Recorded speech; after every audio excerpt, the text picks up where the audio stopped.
اصل معجزہ کسے کہتے ہیں؟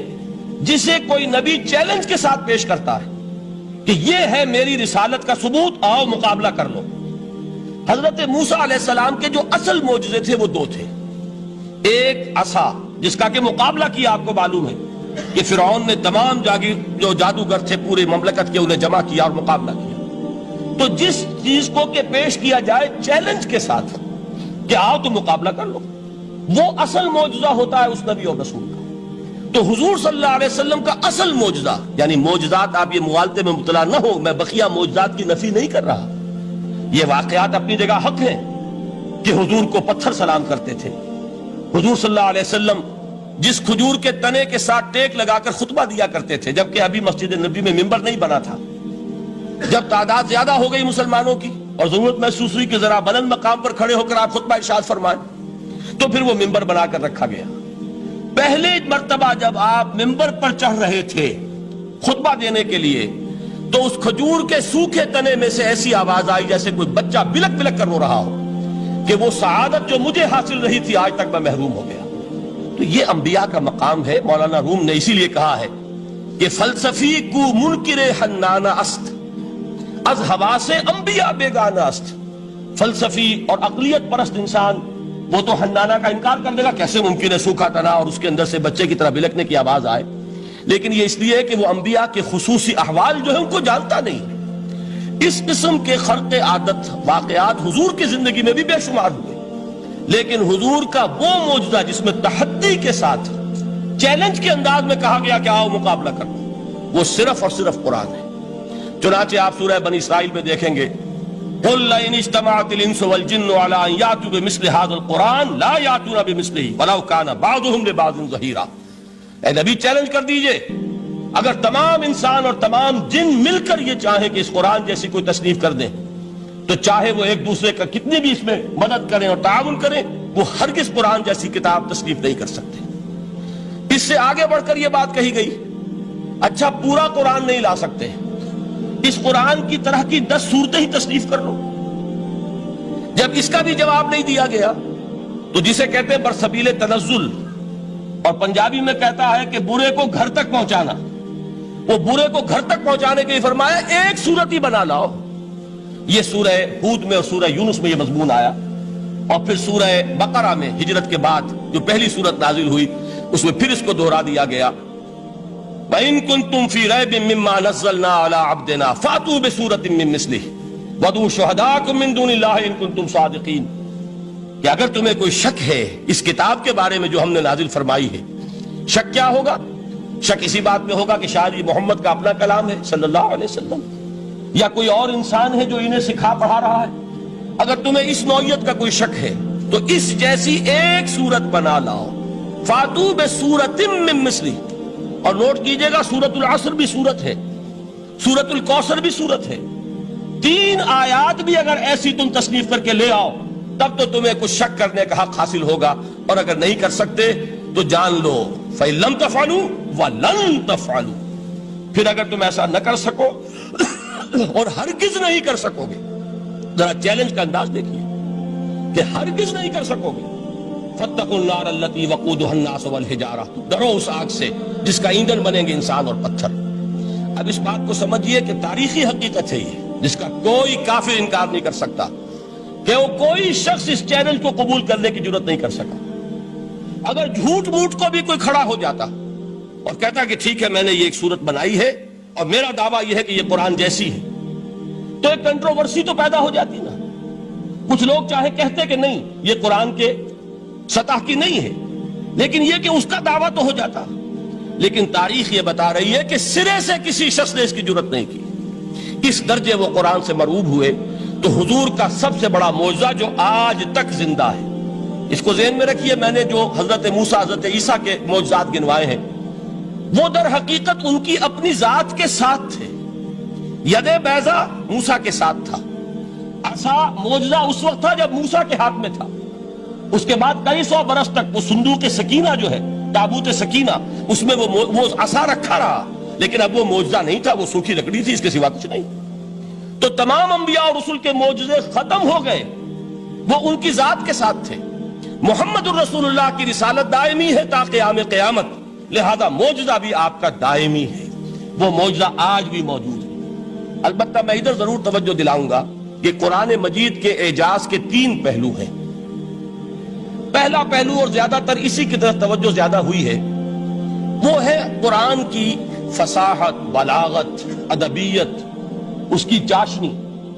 ظاہر بات ہے کہ اس کا شعور اور ادراک صرف عربوں کو ہو سکتا ہے، بلکہ میرے خیال میں ناراض نہ ہو اہل عرب تو آج کے عربوں کو بھی نہیں ہو سکتا۔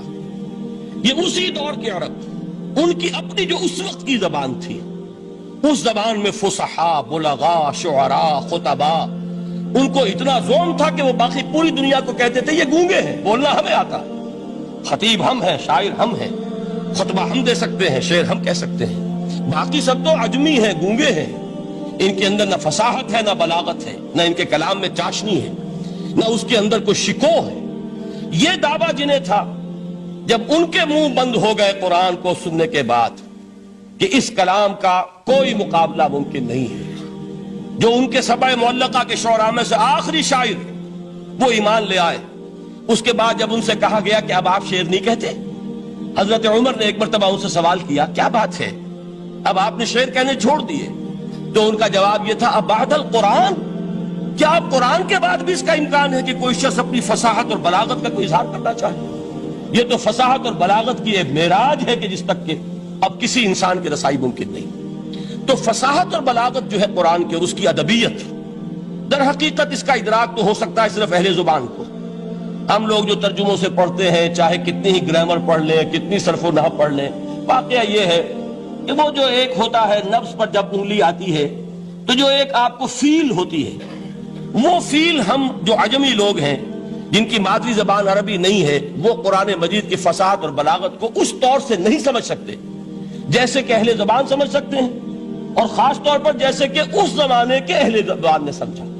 آج چونکہ عربی زبان ویسے تو جو اس کی فصیح لینگویج ہے وہ جو کی تو اپنی اصل پر قائم ہے، اور وہ اسی قرآن کے طفیل اور قرآن کے صدقے قائم ہے، ورنہ دنیا میں کوئی دوسری زبان نہیں ہے کہ جو 1500 برس تک اتنی پیور رہ جائے، اس میں تبدیلی آتی ہے۔ خود اردو جو ہے 300 برس کی اردو، دکن کی اردو، ذرا اس کو کبھی پڑھیے تو آپ حیران ہوں گے کہ یہ اردو زبان ہے اور آج کی اردو کوئی اور ہے۔ یہ صرف 200-250 برس کے اندر یہ انقلاب اردو میں ہو چکا ہے۔ عربی زبان 1500 برس سے وہ قائم ہے اپنی اسی جگہ پر، اور وہ صرف قرآن کا اعجاز اور قرآن کا صدقہ ہے، لیکن باقی جو اصل میں بولی جانے والی زبانیں ہیں وہ بہت بدل چکی ہیں۔ لہذا تمام اہل عرب کے لیے بھی اب قرآن کے اس پہلو کو صحیح طور پر سمجھنا ممکن نہیں۔ قرآن کی جو اعجاز کے 2 پہلو ہیں وہ ہے در حقیقت جو میری اور آپ کی توجہ کے خاص طور پر در حقیقت حقدار ہیں، اور ہمیں ان کی طرف توجہ کرنی چاہیے۔ بدقسمتی سے اس کی طرف عام طور پر علماء نے توجہ نہیں کی، اس کی صرف ادبیت ہی کا چرچا ہوتا ہے۔ اصل میں قرآن مجید علم انسانی کی معراج، فکر، فلسفہ، حکمت، قرآن کی ابدی حکمت، قرآن کا ابدی فلسفہ، قرآن انسانی مسائل کا جو حل دیتا ہے، قرآن نے سوشل سائنسز میں جس طریقے سے رہنمائی کی ہے، یہ 2 پہلو ہیں اس کے اعجاز کے، جس کی کہ آج ہمیں ضرورت ہے کہ ہم اس کا شعور اور ادراک حاصل کریں۔ اس کے ضمن میں خاص طور پر علامہ اقبال کا نام لینا چاہتا ہوں۔ میرے نزدیک اس دور میں قرآن مجید کے اس اعجاز اور اس کے ایک معجزہ ہونے کے لیے سب سے بڑی دلیل علامہ اقبال کی شخصیت ہے۔ وجہ کیا ہے کہ علامہ اقبال علماء کے طبقے میں سے نہیں تھے۔ ظاہر بات ہے کہ جن کا پورا جو ہے جن کی زندگی گزرتی ہو قال اللہ و قال الرسول میں، ان کے دلوں میں عظمت قرآن کی، ان کے دلوں میں حضور کی محبت، یہ تو سمجھیے کہ ہونی ہی چاہیے، ان کے شب و روز اسی میں گزرتے ہیں۔ لیکن یہ کہ ایک ایسا شخص جس کی تعلیم ہے کالجوں کی، یونیورسٹیوں کی، جس نے مشرق اور مغرب کے فلسفے کھنگال ڈالے، وہ شخص، اور وہ بھی اس دور میں جبکہ ہم پر مغرب سے مروبیت بہت شدید تھی۔ آج تو وہ مروبیت بہت کم ہو چکی ہے۔ آج تو ہمارا عام نوجوان جو ہے وہ آنکھوں میں آنکھیں ڈال کر بات کرتا ہے، اس میں خود اعتمادی ہے۔ ہمارا بھی اپنا ایک معاشی نظام ہے، ہمارا اپنا ایک سیاسی نظام ہے، ہمارا ایک اپنا سماجی نظام ہے، ہماری اپنی سوشل ویلیوز ہیں۔ آج کا نوجوان الحمدللہ احیاء اسلام کی وہ جد و جہد جو ہے وہ مرحلہ در مرحلہ بہرحال آگے بڑھ رہی ہے، وقت لگے گا، لیکن یہ کہ اس میں یقیناً ترقی ہوئی ہے۔ اسی کا مظہر یہ ہے کہ خود اعتمادی ہے، we have confidence۔ ہم جانتے ہیں کہ اسلام ایک دین ہے، مکمل دین ہے، اس کے پاس زندگی کے تمام مسائل کا حل ہے۔ لیکن یہ ہے آج 1985 کی بات۔ علامہ اقبال اس صدی کے آغاز میں گئے ہیں یورپ، جبکہ ہم محکوم تھے انگریز کے۔ ایک حاکم قوم کے ہاں جا کر، اس سے مروبیت کتنی شدید اس وقت تھی، جو جاتا تھا اکثر و بیشتر جو ہے واپس آتا تھا تو کھڑے ہو کر پیشاب کرنا ضروری سمجھتا تھا، اس لیے کہ اس نے وہاں پر لوگوں کو یہی کرتے دیکھا۔ ان کا لباس، ان کی وضاحت، ان کی تہذیب، ان کا تمدن، ہر طرح سے ان کے گن گاتا ہوا، ان کے لیے وہ بہت قصیدے جو ہیں تعریف کے کہتا ہوا آتا تھا۔ لیکن ایک علامہ اقبال کی شخصیت وہ ہے کہ وہ یہ خود کہتے ہیں کہ میں اس آگ میں ڈالا گیا ہوں مثل خلیل، مغربی تہذیب کے اس الاؤ میں مجھے اس طرح ڈالا اللہ نے جیسے کہ حضرت ابراہیم کو آگ میں ڈلوایا۔ میں اس تہذیب کے اس الاؤ کے اندر سے ہو کر آ رہا ہوں، اور میں نے یہ دیکھ لیا ہے کہ یہ تہذیب کھوکھلی ہے، اس کے اندر کوئی پائیداری نہیں ہے، نظر کو خیرہ کرتی ہے تب چمک تہذیب حاضر کی، یہ صناعی مگر جھوٹے نگوں کی ریزہ کاری ہے۔ اور دیار مغرب کے رہنے والوں، خدا کی بستی دکان نہیں ہے، کھڑا جسے تم سمجھ رہے ہو وہ اب ذرے کا معیار ہوگا۔ تمہاری تہذیب اپنے خنجر سے آپ ہی خودکشی کرے گی، جو شاخ نازک پہ آشیانہ بنے گا ناپائیدار ہوگا۔ اب آپ اندازہ کیجئے وہ شخص جو بنیادی طور پر فلسفی ہے، فلسفے کا طالب علم ہے، وہ جرمنی اور انگلستان میں جا کر فلسفے کھنگالنے کے بعد اسے اگر تسکین حاصل ہوئی، اس کی جو علم کی پیاس تھی اگر اسے سیری حاصل ہوئی تو صرف قرآن کے ذریعے سے، نہ کہیں جہاں میں اما ملی، جو اما ملی تو کہاں ملی میرے جرم خانہ خراب کو تیرے عفو بندہ نواز میں۔ یہ وہ شخص ہے، آخری زندگی میں ان کا کام صرف ایک رہ گیا تھا، قرآن کی تلاوت۔ بڑے بڑے فلسفی ملنے آتے تھے علامہ اقبال سے ملنے، وہ سمجھتے تھے بڑی لائبریری ہوگی، جیسے بڑے وکیل اس کی لائبریری آپ کو معلوم ہے کتنی جلدیں رکھی ہوں گی، خوبصورت جلدیں بنی ہوئی، ایسے ہی کوئی بڑا فلسفی، بڑا پروفیسر، اس کی سٹڈی، اس کی کتابیں بڑی مروب کن ہونی چاہیے۔ لیکن علامہ اقبال کے ہاں سب کتابیں اٹھوا دی تھی انہوں نے، صرف ایک کتاب رہ گئی، اور سید نذیر نیازی کا نام آپ نے سنا ہوگا۔ انہوں نے جب یہ گواہی دی ہے، یہ واقعہ شاید آپ کے علم میں نہ آیا ہو، یہ بہت اہم واقعہ ہے۔ وہ یہ لکھتے ہیں کہ میں نے ایک مرتبہ علامہ سے پوچھا کہ کچھ لوگ اعتراض کرتے ہیں یا یہ خیال ظاہر کرتے ہیں کہ آپ نے اپنا فلسفہ خودی نیٹشے سے لیا ہے، کوئی کہتا ہے فلاں سے لیا ہے، کوئی کہتا ہے فلاں سے لیا ہے، کچھ آپ خود بتا سکیں گے کہ آپ کے فلسفہ خودی کی سورس کیا ہے؟ تو علامہ نے کہا کہ اچھا کل فلاں وقت آ جانا تو میں تمہیں لکھوا دوں گا، ڈکٹیٹ کرا دوں گا۔ تو سید نذیر نیازی کہتے ہیں کہ میں بہت خوش ہوا کہ یہ سعادت میرے حصے میں آ رہی ہے کہ علامہ اقبال خود مجھے تحریر کرائیں گے کہ میرے فلسفے کی سورس کیا ہے، میں نے کہاں سے اخذ کیا ہے۔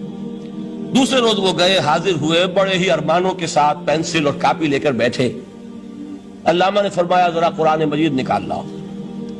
وہ قرآن مجید لائے، حیران ہوئے، یہ فلسفے کا سورس مجھے ڈکٹیٹ کرانے چلے تھے، یہ قرآن مجید کہہ رہے۔ کہا کہ ذرا سورۃ الحشر اس کا آخری رکوع، وَلَا تَكُونُوا كَالَّذِينَ نَسُوا اللَّهَ فَأَنسَاهُمْ أَنفُسَهُمْ أُولَٰئِكَ هُمُ الْفَاسِقُونَ۔ اے لوگوں، ان لوگوں کے مانند نہ ہو جانا جنہوں نے اللہ کو بھلا دیا، تو اللہ نے انہیں اپنی خودی سے غافل کر دیا، اپنے آپ سے بیگانہ بنا دیا، یہی ہیں لوگ جو فاسق ہیں۔ علامہ نے کہا میرے فلسفے کی سورس یہ میں آپ کو بتانا چاہتا ہوں۔ اس معنی میں کہتا ہوں کہ اس دور میں علامہ اقبال کی شخصیت کو میں اعجاز قرآن کا سب سے بڑا مظہر سمجھتا ہوں۔ ایک شخص 20ویں صدی عیسوی کی شخصیت، اور پھر یہ کہ وہ کہیں مسجد اور کسی مدرسے کے ماحول میں پلا بڑھا نہیں ہے، بلکہ اسکولوں اور کالجوں میں اور یونیورسٹیوں میں، اور صرف ہندوستان میں نہیں، انگلستان اور جرمنی کی یونیورسٹیوں میں رہا، جس نے اپنا لوہا منوایا ہے۔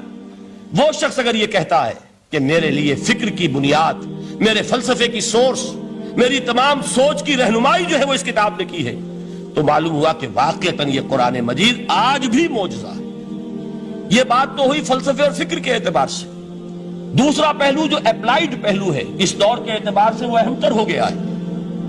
انسان کے لیے جو پیچیدہ تمدنی مسائل ہیں، سیاسی مسائل کو کیسے حل کیا جائے، معاشی مسائل کا حل کیسے ہو، سماج میں توازن کیسے ہو، مرد اور عورت کے درمیان توازن کیسے ہو، ہوتا کیا ہے، یا عورت بھیڑ بکری کی طرح کی ملکیت بن جاتی ہے.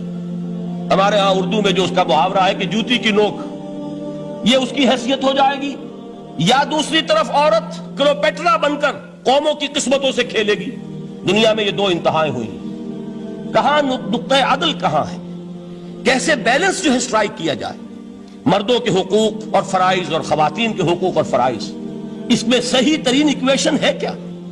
اسی طریقے سے فرد اور اجتماع، فرد اور ریاست، یا تو یہ کہ انسان کی انفرادی آزادی اتنی جا رہی ہے، مادر پدر آزاد، جس کا مظہر یہ ہے کہ آج انگلستان میں دو مرد بھی میاں اور بیوی کی حیثیت سے رہ سکتے ہیں. قانون تسلیم کرے گا ہسبینڈ اینڈ وائف، ان کو وہی حقوق حاصل ہو. یہ ہے وہ آزادی. اور یا پھر یہ ہے کہ جو روس میں ہے یا دوسرے ممالک میں ہے کہ آزادی بالکل ختم، اور معلوم ہوا کہ ایک ٹوٹلیٹیرین سوسائٹی ہے، مستبدانہ نظام. ان کے درمیان نقطہ عدل کہاں ہے؟ اسی طرح سرمایہ اور محنت، اگر ذرا سا سرمایہ کو چھوٹ ملتی ہے وہ مزدور کا خون چوستا ہے اور اس کا حق اس کو نہیں دیتا. اقبال نے بہت خوبصورت انداز میں کہا ہے کہ خواجہ از خون رگے مزدور سازد لال ناب، از جفائے دہ خدایاں کشت دہ کا نا خراب. انقلاب انقلاب ہے انقلاب. ایک طرف سرمایہ دار ہے جو مزدور کی رگوں میں سے خون نچوڑ کر سرخ شراب کا پیمانہ لے کر بیٹھا ہوا ہے، وہ در حقیقت مزدور کا خون ہے جو پی رہا ہے. ایک طرف وہ زمیندار اور جاگیردار ہے جو کاشتکار کا خون جو ہے چوس رہا ہے. تو یہ یا تو یہ انتہا ہے، اور یا یہ ہے کہ اگر ذرا آپ مزدور کو یا اس کارکن کو تھوڑا تحفظ دیجئے تو وہ کام نہیں کرتا. ہمارے ہاں پچھلے دور میں یہی ہوا تھا. میں یہ برملا کہتا ہوں، آج بھی آپ کے سامنے کہہ رہا ہوں کہ بھٹو نے واقعہ یہ بہت بڑا کارنامہ سر انجام دیا تھا. اس نے مزدور کو ایک سیلف ریسپیکٹ دی تھی، کاشتکار کو اپنی عزت کا احساس دیا تھا کہ میں بھی انسان ہوں، میرے بھی حقوق ہیں. لیکن نتیجہ اس کا نیگیٹو نکلا. مزدور نے کام کرنا چھوڑ دیا، معیشت کی گاڑی ختم ہو گئی. وہ چیز کہ جو متوازن ہو، جس میں مزدور کو اس کا حق مل رہا ہو اور پسینہ خشک ہونے سے پہلے اس کی جائز مزدوری اس کو مل گئی ہو، جس میں کہ انسان کسی سرمایہ دار کی رعیت بن کر نہ رہ جائے. دوسری طرف یہ کہ سرمایہ کے لیے بھی جو اس کا صحیح ہے کہ اس کو انسینٹیو ملے، وہ میدان میں آئے، اس کے اندر رسک لینے کے جو ہے وہ صلاحیت پیدا ہو. ان دونوں چیزوں کو کیسے متوازن کیا جائے؟ واقعہ یہ ہے کہ یہ ہے وہ پیچیدہ مسائل جن کا حل قرآن میں ہے. ہماری بدقسمتی کیا ہے کہ ہم نے خود ان چیزوں کے لیے دوسروں کے سامنے جھولی پساری ہوئی، ہم دوسروں سے بھیک مانگ رہے ہیں. ہمارا حال کیا ہوا تھا اس صدی کے شروع میں؟ مصطفیٰ کمال پاشا نے جب ترکی میں اسلام کے آئلی قوانین بھی منسوخ کیے، نوٹ کیجئے اس کو، یہ اسی صدی کے وہ صدمے ہیں جو ہم نے اٹھائے ہوئے ہیں. اور گاہے گاہے باز خواہ یہ قصہ پاری نہ رہا، تازہ خواہی داشتن گر داغ ہائے سی نہ رہا. اس صدی میں کیا نہیں ہوا؟ عربوں کی ریوولٹ ترکوں کے خلاف، ان کے پیٹھ میں جو خنجر گھونپا، اور ایک انگریز، ایک کرنل لارنس کی وہ ساری شرارت، اس کے نتیجے میں ایک عظیم مملکت عثمانیہ، سلطنت عثمانیہ، دی گریٹ آٹومان امپائر، اس کے چیتڑے اڑ گئے. اور اس کے بعد وعدے کیے تھے عربوں سے کہ ہم تمہیں حکومت دیں گے. ہوا کیا کہ ان کے چھوٹے چھوٹے ٹکڑے کیے اور تقسیم کر لیے. مغربی سامراج کا دور شروع ہو گیا. اس کا ایک رد عمل مصطفیٰ کمال پر اس درجے شدید ہوا، اس نے ہر چیز جس کا تعلق عربوں سے تھا اس کو ختم کر دیا، ملک بدر کر دیا. عربی میں اذان نہیں ہوگی، عربی میں نماز نہیں پڑھی جائے گی. اور اسی کے ضمن میں یہاں تک گیا کہ فیملی لاز بھی، رومن لاز جو ہے وہ نافذ کیے. تو یورپ کے اخبارات نے اس وقت یہ طنز کیا تھا مسلمانوں پر، یہ مسلمان عجیب قوم ہے، کہتے یہ ہے کہ ہمارے پاس دنیا کا بہترین ضابطہ ہے، بہترین قانون ہے، ہمارے قانون سے بہتر کسی کا قانون نہیں. اور حال یہ ہے کہ فیملی لاز کے لیے بھی یہ ہم سے بھیک مانگ رہے ہیں، ہم سے وہ قوانین لے کر اپنے ہاں نافذ کر رہے ہیں. آج بدقسمتی سے اکثر و بیشتر مسلمان ممالک کا حال یہی ہے. آج ہم ان سے بھیک مانگ رہے ہیں. کہیں جمہوریت کی بھیک ہے، کہیں سوشلزم کی بھیک ہے، کہیں کسی اور سماجی نظام کی بھیک ہے، کہیں مرد اور عورت کی کامل مساوات کا ایک نظریہ ہے، شانہ بشانہ چلنے والا فلسفہ ہے، جو خالص مغرب کی تہذیب کی ایک بھیک ہے جو مانگی جا رہی ہے. کاش کہ آج قرآن کے اس اصل اعجاز کی طرف، جو اس کا اصل معجزہ اس دور کے لیے، میں نے عرض کیا کہ اعجاز قرآنی کا وہ معجزہ کہ وہ فصاحت اور بلاغت کی معراج ہے. وہ یا تو اپریشیٹ کر سکتے ہیں اہل عرب، اور اہل عرب میں سے بھی حقیقت میں وہ جو قدیم جاہلی شاعری کے جاننے والے ہیں جو بہت کم رہ گئے اب، وہ جان سکتے ہیں کہ جب قرآن نازل ہوا تو کیوں زبانیں گنگ ہو گئی تھی، کیوں کوئی ایک شخص جھوٹ موٹ کو بھی مدعی بن کر نہیں آ سکا کہ یہ میں نے قرآن کی جیسی ایک کتاب یا قرآن جیسی ایک سورت یا قرآن کی طرح کے چند جملے میں نے موضوع کر دیے ہیں. لیکن دوسرا پہلو ہے فکر اور فلسفہ، اس کے اعتبار سے جس کا سب سے بڑا ثبوت اس دور میں علامہ اقبال. اور تیسرا پہلو ہے Islamic social sciences, political science, economics, sociology. اس میں جو کچھ قرآن نے دیا ہے، جو آج بھی انسان کی رہنمائی کے لیے بہترین نظام ہے، اس نظام کو ہم سمجھے، اسے دنیا کے سامنے پیش کریں، تب در حقیقت قرآن مجید کا اعجاز سامنے آئے. یہ دو پہلو تو میں نے وہ عرض کیے ہیں کہ جو کسی غیر مسلم کو بھی نظر آئیں گے. قرآن کا پریزروڈ ہونا، اس کی انٹیگریٹی، اوتھینٹسٹی، یہ چیزیں وہ ہے کہ جو سب نے مانی. قرآن کے ذریعے تاریخ انسانی کا عظیم ترین انقلاب برپا ہونا، یہ وہ بات ہے کہ جو کسی اندھے کو بھی دیکھنی پڑتی ہے. اس حقیقت کا اعتراف دشمن کو بھی کرنا پڑتا. میں یاد دلا دوں آپ کو، ایچ جی ویلز، آپ نے نام سنا ہوگا، سائنٹیفک فکشن میں اس کا بڑا اونچا مقام ہے، لیکن اس نے تاریخ نسل انسانی پر بھی دو کتابیں لکھی، a short history of the world اور a concise history of the world. Concise history of the world میں وہ شخص حضور کے ذکر پر جب آتا ہے تو میں صرف ذکر کر رہا ہوں، نقل کفر نہ باشد، اس نے حضور کی شخصیت پر بڑے رقیق حملے کیے ہیں، بڑے گھٹیا حملے کیے ہیں. حضور کی خاص طور پر تعدد ازدواج کا جو معاملہ ہے، یہ کڑوی گولی ان کے حلق سے اتر نہیں سکتی، اس لیے کہ ان کا آئیڈیل ہے حضرت مسیح اور حضرت یحییٰ، جان دی بیپٹسٹ اینڈ جیسس آف نزارت. ان دونوں نے ایک شادی بھی نہیں کی، تجرد کی زندگی بسر کی، لہذا ایک شادی بھی ان کے نزدیک گھٹیا فعل ہے. تو حضور نے تو کی ہیں 11 شادیاں، 11 نکاح آپ کے. یہ جو کڑوی گولی ہے یہ ان کے حلق سے نیچے نہیں اترتی، اس لیے میں انہیں معذور سمجھتا ہوں. تو اس نے اس پہلو سے تو بڑے حملے کیے، لیکن خطبہ حجۃ الوداع کے وہ جملے جو ہے تاریخی، پورے کے پورے اس نے کوٹ کیے. لا فضل لعربی علی عجمی ولا لعجمی علی عربی ولا لأحمر علی اسود ولا لأسود علی احمر الا بالتقوی کلکم بنو آدم وآدم من تراب. کسی عرب کو کسی عجمی پر کوئی فضیلت نہیں، کسی عجمی کو کسی عرب پر کوئی فضیلت نہیں، کسی گورے کو کسی کالے پر کوئی فضیلت نہیں، کسی کالے کو کسی گورے پر کوئی فضیلت نہیں سوائے تقوی کے. تم سب کے سب آدم کی اولاد ہو اور آدم مٹی سے بنائے گئے تھے. یہ الفاظ لکھ کر کہتا ہے کہ جہاں تک human fraternity, equality and freedom, 3 الفاظ نوٹ کیجئے، انسانی حریت، انسانی مساوات، انسانی اخوت، کہتا ہے جہاں تک ان 3 چیزوں کے واز ہیں، سرمنز کا تعلق ہے، وہ تو دنیا میں پہلے بھی بہت کہے گئے. عیسائی ہونے کے باوجود خاص طور پر نام لیتا ہے جیسس آف نزارت. سرمنز تو حضرت مسیح کے ہاں بھی بہت مل جائیں گے کہ تمام انسان برابر ہیں، سب کو بھائی بھائی ہونا چاہیے، سب انسان آزاد ہیں، تمیز بندہ و آقا فساد آدمیت ہے. لیکن وہ کہتا ہے کہ یہ ماننا پڑتا ہے تاریخ انسانی میں پہلی مرتبہ ان اصولوں پر ایک انسانی معاشرہ قائم کیا محمد نے صلی اللہ علیہ وسلم. یعنی حضور کے ساتھ یہ معاملہ ایمپٹی سلوگنز کا نہیں ہے، یہ صرف واز نہیں ہے، یہ صرف سرمنز نہیں ہیں، یہ ایمپٹی سلوگنز نہیں ہیں. He translated these things into actuality. ایک حقیقت، ایک واقعہ کی شکل دی ہے محمد نے صلی اللہ علیہ وسلم. وہ معاشرہ پیدا کیا جس میں انسانی اخوت، انسانی مساوات اور انسانی حریت، یہ تینوں اقدار میں تمام و کمال موجود تھی. یہی وجہ ہے اس صدی میں نوٹ کیجئے، گاندھی جی، موہن داس کرم چند گاندھی، جس کو آج پوری دنیا میں تسلیم کیا جاتا ہے، عالم عرب میں بھی مہاتما گاندھی کی بڑی عزت ہے. پنڈت نہرو کا کسی زمانے میں استقبال ہوا تھا ریاض میں، تو ہمیں بہت غصہ آیا تھا کہ مرحبا برسول السلام، welcome to the prophet of peace. یہ الفاظ تھے کہ جن سے پنڈت نہرو کا استقبال ہوا تھا. غصہ ہمیں بہت آیا، یہ رسول کا لفظ استعمال کر دیا انہوں نے. بعد میں ہم نے سوچا بھائی رسول کے معنی ان کے ہاں ایلچی کے ہیں، تو انہوں نے اس کو اپنی جو بھی غلطی میں سمجھا یا صحیح سمجھا، اس کو چھوڑ دیجئے، میں کوئی سیاسی گفتگو نہیں کرنا چاہتا. انہوں نے سمجھا کہ یہ شخص اس وقت امن کا پیغام بر ہے، لہذا اس کو ویلکم کیا.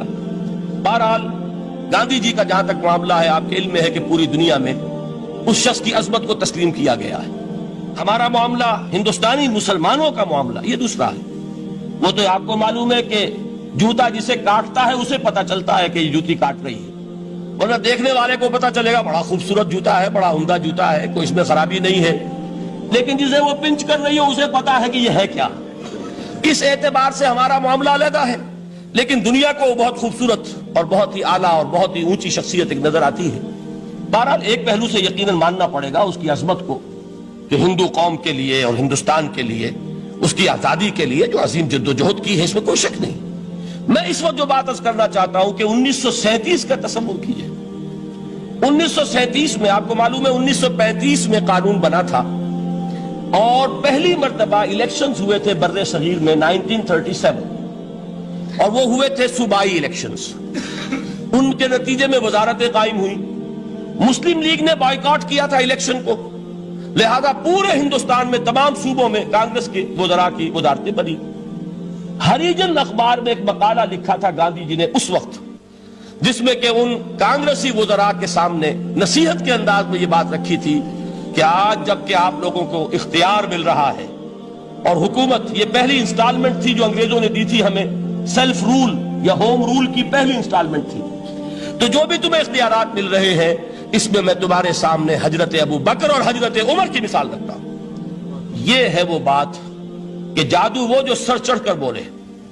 عربی میں کہتے ہیں الفضل ما شہدت بہ الاعداء، اصل فضیلت وہ ہے جس کا کہ دشمن اعتراف کرے۔ مہاتما گاندھی اگر اعتراف کر رہا ہے کہ تاریخ انسانی کی عظیم ترین شخصیتیں حکومت کی سطح پر وہ ابو بکر اور عمر ہیں، تو ابو بکر اور عمر کس درخت کے پھل ہیں؟ وہ شجرہ طیبہ، شجرہ نبوت ہے کہ جس کے پھل ہیں ابو بکر اور عمر، جن کو تربیت دی ہے محمد نے صلی اللہ علیہ وسلم۔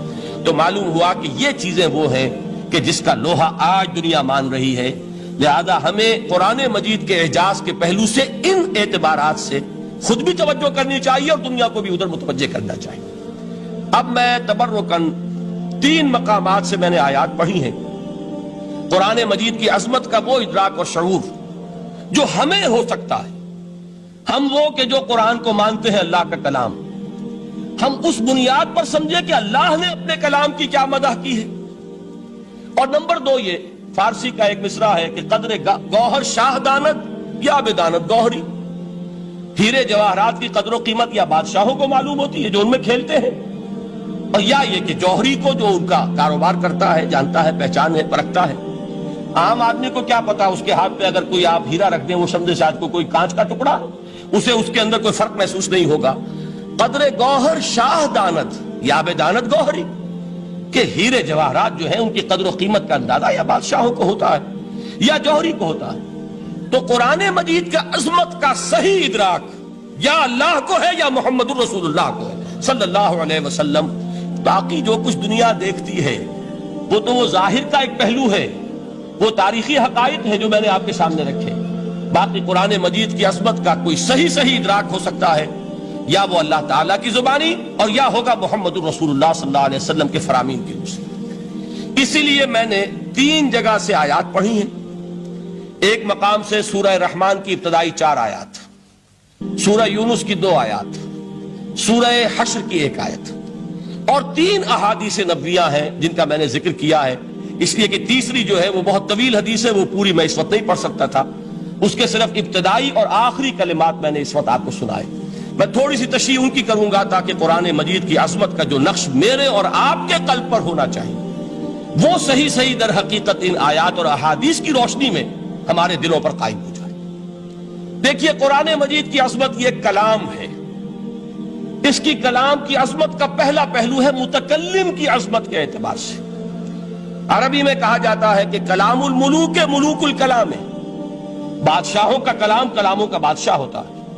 بادشاہ جب گفتگو کرے گا معلوم ہوگا شاہانہ انداز ہے، ایک کوئی بھکاری گفتگو کرے گا یا کوئی گجرا گفتگو کرے گا، سبزی فروش کرے گا، کوئی مچھلی فروش کرے گا، ہر ایک کا پتہ چل جائے گا کہ کون بولا، وہ جس کو کہتے ہیں کہ تانت بازی راگ پایا۔ 2 جملے کوئی شخص بولے گا پتہ چل جائے گا کتنے پانی میں ہے، اس کے علم کا، فضل کا، تہذیب کا، تمدن کا کیا معیار ہے۔ اس لیے کہ کلام جو ہے در حقیقت متکلم کی پوری شخصیت کی عکاسی کرتا ہے. اس کا مقام کیا ہے، اس کا مرتبہ کیا ہے، اس کے ذہن کی بلندی کیا ہے، اس کے فکر کی گہرائی کیا ہے، اس کے افق ذہنی کی وسعت کیا ہے، اس سب کا اندازہ ہوگا کلام سے. تو اب یہ کلام ہے اللہ کا. معلوم ہوا کہ اللہ کی صفات کا ایک کامل عکس قرآن مجید میں موجود ہے. یہ بات سمجھیے. اس کو قرآن نے کس طرح بیان کیا؟ یہ وہ لطیف حقائق ہیں جن کے لیے قرآن مجید تمثیل کا پیرایا اختیار کرتا ہے. اب سورہ حشر کی تمثیل کیا ہے؟ لو انزلنا هذا القرآن على جبل، اگر ہم نے اس قرآن کو کسی پہاڑ پر اتار دیا ہوتا، لرأيته خاشعا متصدعا من خشیت اللہ، تم دیکھتے اس پہاڑ کو کہ اللہ کی خشیت سے دب جاتا اور پھٹ جاتا. وَتِلْكَ الْأَمْثَالُ نَضْرِبُهَا لِلنَّاسِ لَعَلَّهُمْ يَتَفَكَّرُونَ. اور یہ مثالیں ہیں جو ہم لوگوں کے لیے بیان کرتے ہیں تاکہ وہ تفکر سے کام لیں، غور و فکر کریں. اگر میں اور آپ قرآن کی عظمت سے واقف نہیں ہوں گے، اس بات کو نوٹ کر لیجئے، تو میں اور آپ اپنا وقت کیسے صرف کریں گے اس کے لیے؟ انسان کا ایٹیچیوڈ بڑا یوٹیلیٹیرین ہے آج کے انسان کا خاص طور پر. وہ کسی ایسے ہی کام کے لیے وقت لگائے گا جس میں اس کے لیے فائدہ ہو، اور اس فائدے کی چیز اگر نہیں ہے تو اس کی طرف متوجہ نہیں ہوگا.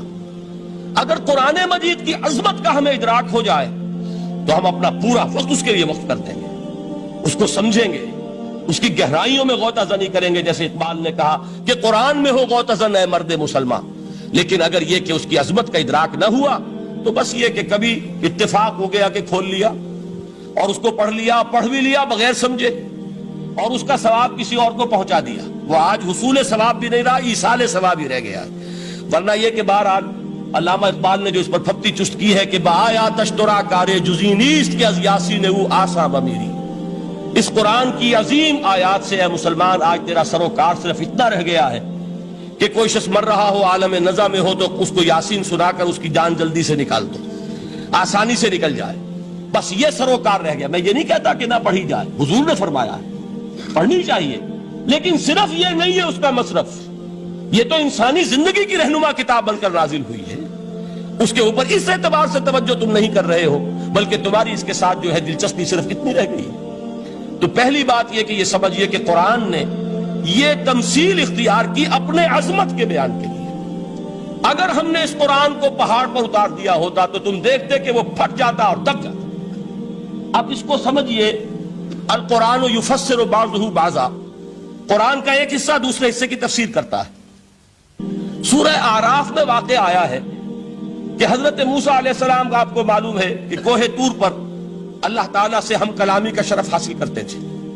گفتگو ہو رہی ہے لیکن اللہ نظر نہیں آ رہا. اب اس کو اپنے اوپر طاری کیجئے، یہ صاف سامنے آتے بھی نہیں، صاف چھپتے بھی نہیں. یہ جو صورتحال تھی کہ اگر کسی کی آپ آواز سن رہے ہیں، کلام سن رہے ہیں، سامنے نہیں آ رہا، تو آپ کے دل میں خواہش پیدا ہوگی کہ ذرا سا یہ پردہ بھی اٹھا دیا جائے، مجھے دیدار بھی حاصل ہو جائے.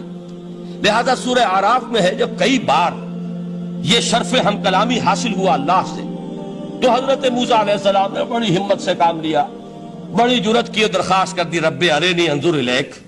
یہ جو پردہ بیچ میں حائل کیا ہوا ہے پروردگار، تو میرا شوق دیکھ، میرا اشتیاق دیکھ، تو مجھے ذرا دیدار بھی عطا ہو جائے. اس پر کیا بات کہی گئی؟ لن ترانی، موسیٰ تم مجھے ہرگز نہیں دیکھ سکتے، تم اس جسد ظاہری کے ساتھ، اس جسد مادی کے ساتھ، ان عنصری آنکھوں سے میرا دیدار نہیں کر سکتے. ولیکن انظر الی الجبل، دیکھو ہم تمہیں ایک مثال دیے دیتے ہیں، ذرا اس پہاڑ کی طرف دیکھو، ہم اپنی ایک تجلی اس پر ڈالیں گے. فَإِنِ اسْتَقَرَّ مَكَانَهُ فَسَوْفَ تَرَانِي، اگر وہ پہاڑ ہماری تجلی کو جھیل جائے، تحمل کر لے، تو تم بھی سوچنا کہ شاید ہمیں دیکھ سکو. اس کے بعد ہوا کیا؟ فَلَمَّا تَجَلَّى رَبُّهُ لِلْجَبَلِ جَعَلَهُ دَكًّا وَخَرَّ مُوسَىٰ صَعِقًا. جب اللہ تعالیٰ نے پہاڑ پر اپنی ایک تجلی ڈالی تو وہ پہاڑ جو ہے پھٹ گیا. اور موسیٰ، اب دیکھیے براہ راست تجلی موسیٰ پر نہیں ہے، یہ انڈائریکٹ مشاہدہ ہے تجلی ربانی کا کہ جو پہاڑ پر ہوئی ہے، اور پہاڑ کی جو کیفیت ہوئی ہے اس کے مشاہدے سے حضرت موسیٰ بے ہوش ہو کر گر گئے. وَصَعِقَ مُوسَىٰ خَرَّ مُوسَىٰ صَعِقًا. یہ ہے وہ مثال جو یہاں دی ہے قرآن کے لیے. لَوْ أَنزَلْنَا هَذَا الْقُرْآنَ عَلَىٰ جَبَلٍ لرأيته خاشعا متصدعا من خشیت اللہ. نتیجہ کیا نکلا؟ ان فرق کیجئے استدلال استنتاج. نتیجہ یہ نکلا کہ جو تاثیر تجلی ذات ربانی کی ہے وہی تاثیر کلام ربانی کی ہے. صرف یہ ہے کہ ہمیں اس کا شعور نہیں، ہمیں اس کا ادراک نہیں. یہ بالکل ذات کی تجلی کی جو تاثیر تھی وہی قرآن خود بیان کر رہا ہے کہ اس کلام ربانی کی بھی. اس کو بھی علامہ اقبال نے خوب کہا ہے، فاش گویم آنچ در دل مزمرست، صاف کہہ دیتا ہوں جو کچھ میرے دل میں ہے. این کتابیں نیست چیزیں دیگرست. اسے کتاب نہ سمجھ بیٹھنا قرآن کو، یہ کتاب نہیں ہے، کچھ اور ہے. کچھ اور کیا ہے؟ مثل حق پنہاؤ ہم پیداستو، زندہ پائندہ گویاستو. یہ تو جیسے اللہ تعالیٰ کی ذات ہے، مثل حق، ذات حق سبحانہ و تعالیٰ کی طرح یہ زندہ ہے، پائندہ ہے. مثل حق پائندہ گویاستو، یہ جو ہے زندہ ہے، یہ متکلم ہے، کلام نہیں ہے. کل صفات ربانیہ جو ہیں ظاہر اور باطن، مثل حق پنہا، ظاہر و پنہا، اور حی و قیوم جیسے اللہ کی ذات ہے، وہی صفات اس کلام کی ہیں. اور اس کے بعد وہ شعر آیا تھا جو میں پہلے سنا چکا ہوں، چوں بجاں در رفت جاں دیگر شود. جب یہ قرآن کسی انسان کے اندر سرایت کر جاتا ہے، اس کے دل پر نازل ہوتا ہے. دیکھیے یہ الفاظ آپ کو کہیں اور نہیں ملیں گے. میرے نزدیک جہاں علامہ اقبال اس دور میں قرآن کی عظمت کا سب سے بڑا ثبوت ہے، وہاں عظمت قرآنی کے سب سے زیادہ واقف اور اس کا سب سے زیادہ شعور رکھنے والے بھی علامہ اقبال.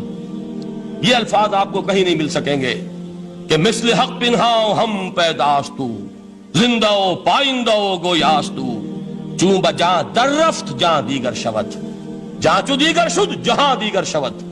جب یہ انسانوں کے اندر سرایت کر جاتا ہے، ان کے اندر ایک انقلاب آ جاتا ہے، اور یہ اندر کا انقلاب ہے جو ایک عالمی انقلاب کا پیش خیمہ بنتا ہے. آپ آرڈیننس کے ذریعے سے نمازیں پڑھوائیں گے تو پھر نماز وہی پڑھی جائے گی جو آفس ٹائم میں آئے گی. باقی اور کیوں پڑھیں گے؟ وہ تو آرڈیننس کے ذریعے سے پڑھائی جا رہی ہے نا. اس کا حشر تو وہ ہوگا جو ہمارے ہاں دیکھا جا چکا ہے. اور اس وقت بھی اس زمانے میں میں نے یہ سنا ایک جگہ کہ کلاس 4 امپلائیز جو ہیں، وہ شروع میں جب آرڈیننس نافذ ہوا تھا ہمارے ہاں تو دفتروں میں بڑا اہتمام ہوا. آفیسرز نے خاص طور پر بڑے اہتمام سے ظہر کی نماز پڑھنی شروع کی. لیکن مجھے بتایا گیا کہ کلاس 4 امپلائیز جو ہیں ہمارے، یہ ڈرائیورز ہیں، پینز ہیں، یہ کھڑے ہنستے رہتے ہیں، شریک نہیں ہوتے. میں نے ان سے کہا وہ اس لیے کہ انہیں معلوم ہے کہ آپ بھی تو یہی پڑھ رہے ہیں صرف نماز. باقی آپ کے ڈرائیور سے اور آپ کے خانسامہ سے یہ بات چھپی ہوئی نہیں ہے کہ عصر آپ نے بھی نہیں پڑھنی، یہ صرف زور ہے جو آپ پڑھ رہے ہیں. تو یہ اصل میں اندر کا انقلاب جب تک نہ آئے، باہر کا ٹھوسا ہوا انقلاب، وہ تو جب پریشر ہٹ جائے گا تبدیلی ختم ہو جائے گا. چوں بجاں در رفت جہاں دیگر شود، اندر انقلاب آئے. جب اندر تبدیلی ہو جائے گی، اب انسان کا پورا وجود بدلے گا. پھر اس کے اندر سے تبدیلی جو ہے وہ ابھرے گی، اسے کسی خارجی دباؤ کی ضرورت نہیں ہوگی. جہاں چو دیگر شد جہاں دیگر شود.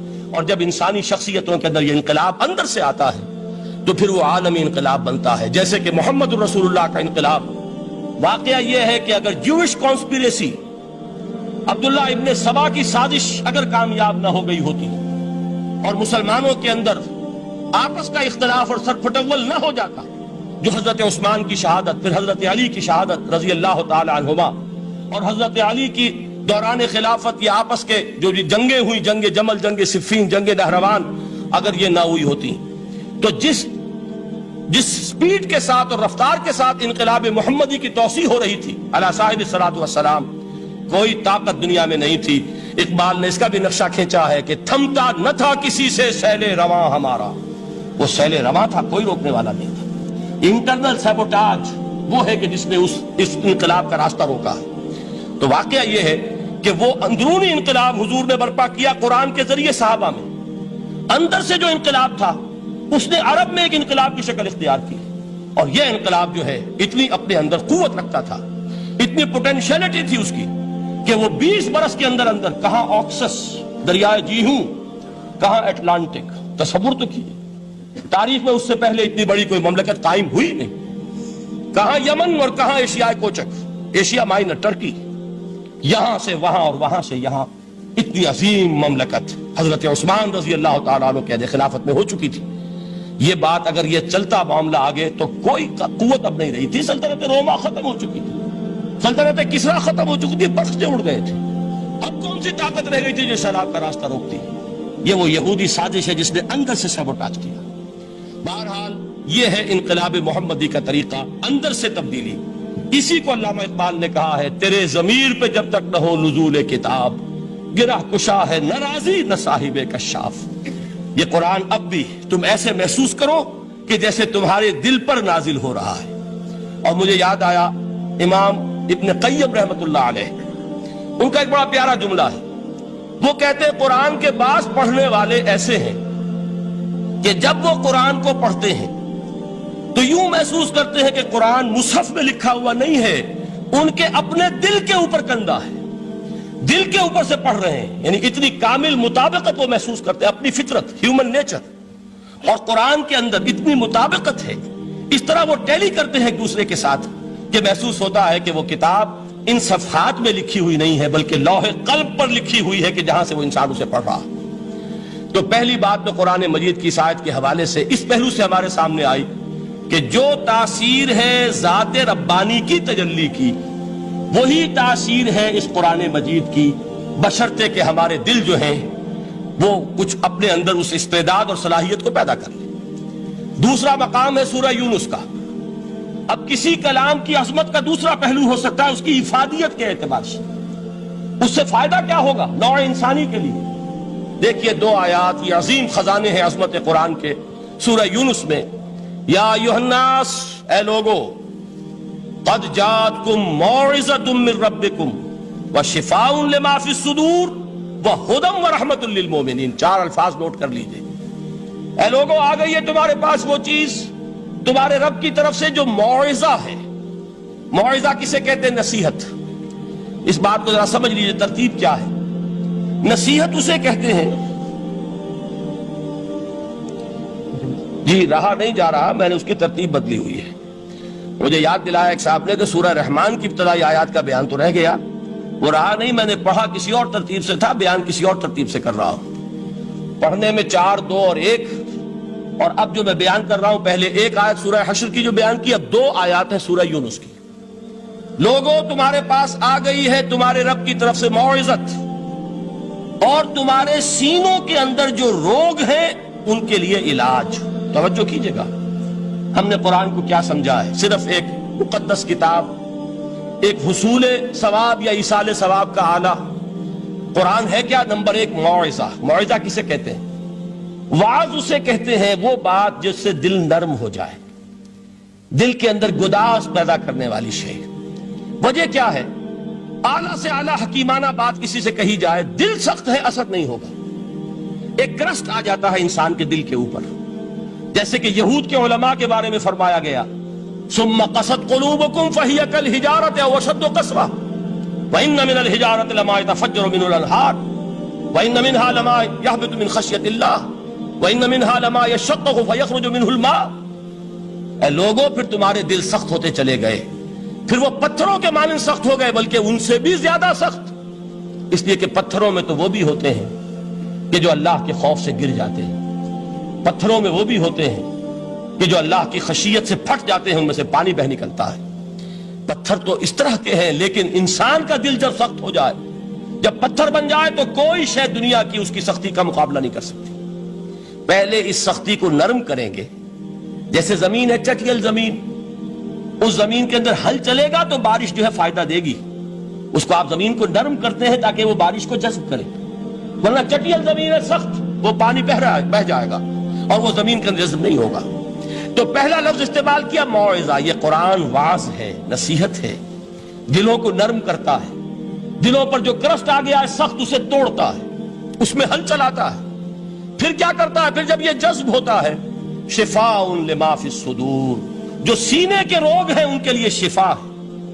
اب آپ غور کیجئے گا, علامہ اقبال نے انہی 2 اعتبارات سے مسلمانوں کا مرثیہ کہا ہے کہ مسلمانوں نے اس قرآن کو نہ موعظہ کے لیے استعمال کیا اور نہ تزکیہ نفس کے لیے استعمال کیا, بلکہ اس کو تو صرف بنا لیا ہے وہ جان آسانی سے نکالنے کا نسخہ یا ایصال ثواب کا آلہ؟ چنانچہ کہتے ہیں واعظ کے لیے واعظ دستاں زنو افسانہ بند، واعظ جو ہے ہمارے داستانے کہتے ہیں، افسانے کہتے ہیں، قصے کہتے ہیں، لطیفے کہتے ہیں، معنی او پست و حرف او بلند، اس کے بیان میں معنی تو ہوتے ہیں بہت ہی گھٹیا نیچے کے پست، الفاظ کا شکو ہوتا ہے، الفاظ بہت اونچے ہوتے ہیں، از خطیب و دیلمی گفتارے او با ضعیف و شاذ و مرسل کارے او، سارا باز و نصیحت جو ہو رہا ہے وہ ضعیف حدیثوں کے ذریعے سے، ضعیف روایات بخاری کی ہو، مسلم کی ہو، ترمذی کی ہو، ابن ماجہ کی ہو،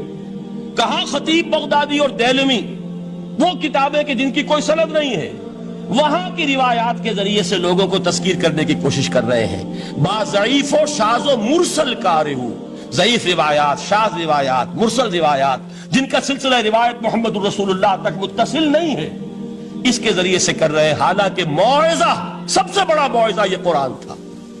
قرآن کہتا ہے خود فذکر بالقرآن من یخاف وعید، اے محمد صلی اللہ علیہ وسلم آپ اس قرآن کے ذریعے نصیحت کیجئے، یہ قرآن ہے جو دلوں کی سختی کو ختم کرے گا، گداز پیدا کرے گا۔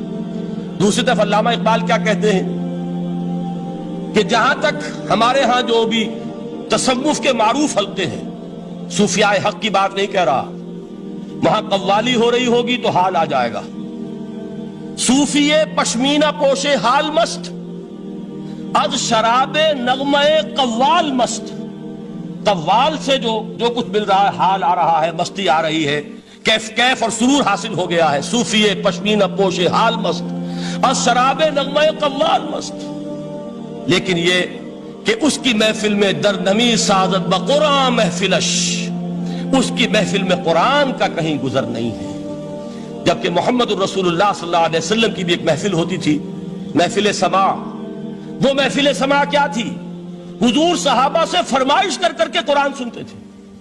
حضرت عبداللہ ابن مسعود رضی اللہ تعالیٰ عنہ کی روایت موجود ہے کہ مجھے ایک مرتبہ حکم دیا حضور نے کہ قرآن سناؤ، میں نے عرض کیا حضور آپ کو سناؤں، آپ پر تو نازل ہوا ہے، تو حضور نے فرمایا نہیں، مجھے کسی اور سے سن کر کچھ اور لطف حاصل ہوتا ہے۔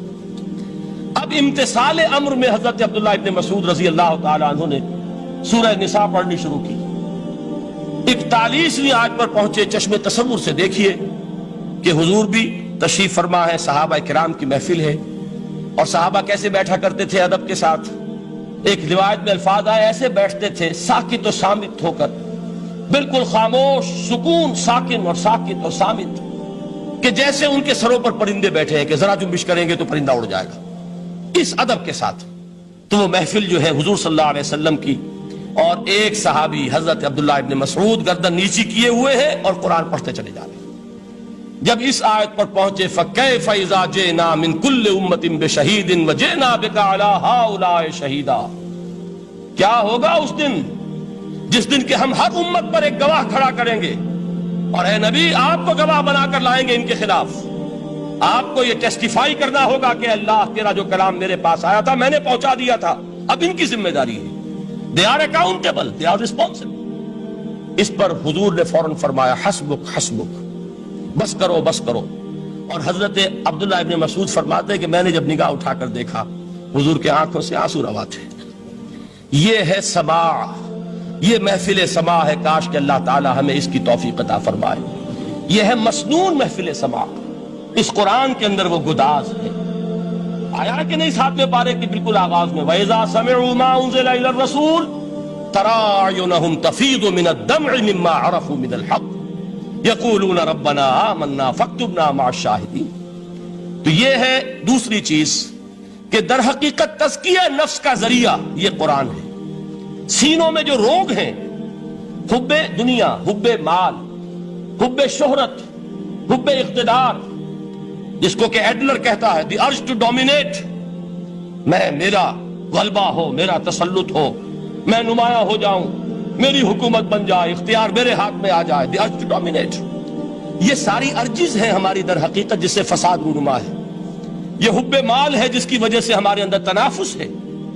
الہاکم التکاثر حتی زرتم المقابر، یہ کثرت اور بہتات کی طلب تمہیں غافل کیے رکھتی ہے یہاں تک کہ قبروں تک جا پہنچتے ہو، آنکھ انسان کی کھل نہیں پاتی۔ جس کے پاس 10 نسلوں کے لیے کھانے کو موجود ہے، اس کی بھی حرص جو ہے اور مزید کا لالچ جو ہے وہ ختم نہیں ہوتا۔ یہ چیزیں ہیں اصل روگ، ان دلوں کے روگوں کا اور سینوں کے اندر کے ان امراض کا علاج قرآن۔ یا ایھا الناس قد جاءتکم موعظۃ من ربکم وشفاء لما فی الصدور۔ اب جب یہ دو چیزیں ہو جائیں گی، اب تیسرا لفظ ہے ہدن۔ ہدایت بیکار ہے جب تک دل میں گداز نہ ہو، ہدایت بیکار ہے جب تک کہ نیت درست نہ ہو۔ کوئی شخص بڑا عالم ہے لیکن اپنے علم کو اس نے ذریعہ بنایا ہے دنیا کمانے کا، تو در حقیقت یہ قرآن اس کے حق میں ہدایت نہیں ہے، اس کے حق میں عذاب خدا بندی کا ذریعہ بن رہا ہے۔ حضور نے خود فرمایا القرآن حجت لک او علیک، یہ قرآن یا تمہارے حق میں حجت ہے یا تمہارے خلاف حجت بنے گا قرآن کے قیامت کے دن۔ اس لیے کہ ایک شخص اس کو دنیا کمانے کا ذریعہ بنا رہا ہے، ایک شخص اس کو شہرت کے حصول کا ذریعہ بنا رہا ہے، ایک شخص علم کو ذریعہ بنا رہا ہے دنیا میں نمایاں ہونے کا، اپنی تعریف کا۔ حضور نے فرمایا کہ قیامت کے دن سب سے پہلے 3 افراد کا معاملہ پیش ہوگا عدالت خدا بندی میں۔ ایک وہ جو بڑا عالم سمجھا جاتا تھا، اس سے بڑا علم پھیلا۔ دوسرا وہ جو بہت صاحب ثروت تھا، اس نے بہت خیرات کے کاموں میں پیسہ لگایا۔ تیسرا وہ جو دنیا میں شہید سمجھا جاتا تھا کہ اللہ کی راہ میں جنگ کرتے ہوئے جان دیا۔ اللہ ان تینوں سے جو اس کو نعمتیں دی تھی ان کا ذکر کر کے پوچھے گا کہ میں نے تمہیں یہ دیا، تمہیں یہ دیا، تمہیں یہ دیا، تم کیا کر کے لائے؟ وہ شہید کہے گا کہ اللہ میں نے تیری راہ میں جنگ کی اور اپنی جان دے دی تاکہ تو راضی ہو جائے۔ اللہ فرمائے گا کذبتا، تو نے جھوٹ بولا، انک قد قاتلت لئن یقال جریء، تو نے تو یہ جنگ اس لیے کی تھی کہ کہا جائے کہ بڑا جری ہے، بڑا بہادر ہے۔ یہ لوگوں سے بہادری کے تمغے لینا تمہارا مقصود تھا۔ وقد قیل، وہ کہا جا چکا ہے، اب یہاں تمہارے لیے کچھ نہیں۔ اور فرشتوں کو حکم ہوگا اور وہ اوندے منہ اس کو گھسیٹتے ہوئے جہنم میں جھونک دیں۔ دنیا میں شہید سمجھا جا رہا ہے، آخرت میں جہنمی ہے۔ یہی حال اس عالم کا ہوگا، یہی حال اس دولت مند کا ہوگا۔ تم نے یہ علم پھیلایا تھا کہ تمہارے علم کا چرچا ہو جائے، تمہاری شہرت ہو جائے، لوگ تمہاری دستبوسی کرنے لگیں، لوگ تم سے جھک کر ملیں۔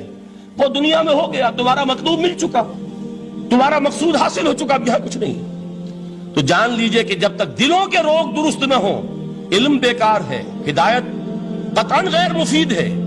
پہلے دلوں کا کرشٹ اترے، اس کی سختی دور ہو، یہ ہے موعظہ۔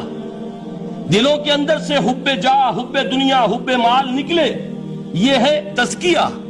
شفاء لما فی الصدور، اب ہدایت خدا بندی، اب راستہ آپ دیکھیں گے اور اس راستے پر چلیں گے۔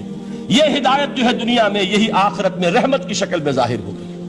جنہوں نے اس قرآن کی ہدایت سے فائدہ اس دنیا میں اٹھایا، آخرت میں رحمت خدا بندی کی بدلیاں ان پر سائے کریں۔ ایک حدیث میں تو باقاعدہ الفاظ آئے ہیں کہ سورہ بقرہ اور سورہ آل عمران یہ 2 بدلیوں کی صورت میں ظاہر ہوں گی میدان حشر میں، اور ان لوگوں پر سایہ کریں گی کہ جن کو ان سے بڑی محبت تھی۔ یہ 4 الفاظ نوٹ کر لیجئے اسی ترتیب کے ساتھ۔ یا ایھا الناس قد جاءتکم موعظۃ من ربکم وشفاء لما فی الصدور وہدی ورحمۃ للمؤمنین۔ قل بفضل اللہ وبرحمتہ، اے نبی کہہ دیجئے یہ اللہ کا بڑا فضل ہے، لوگوں سمجھو، اس کی بڑی رحمت کا ظہور ہوا ہے اس قرآن کی شکل میں۔ اس کی رحمت کا مظہر عدم قرآن ہے، اس کے فضل کا سب سے بڑا ثبوت قرآن ہے۔ فبذالک فلیفرحوا، اس پر انہیں خوشیاں منانی چاہیے۔ اترانا ہے تو اس پر اترائیں کہ اتنی بڑی دولت ہمارے پاس ہے، اتنا بڑا احسان ہے جو اللہ نے ہم پر کیا ہے۔ فبذالک فلیفرحوا هو خیر مما یجمعون، جو چیزیں یہ جمع کرنے کی فکر کر رہے ہیں ان سے کہیں زیادہ قیمتی یہ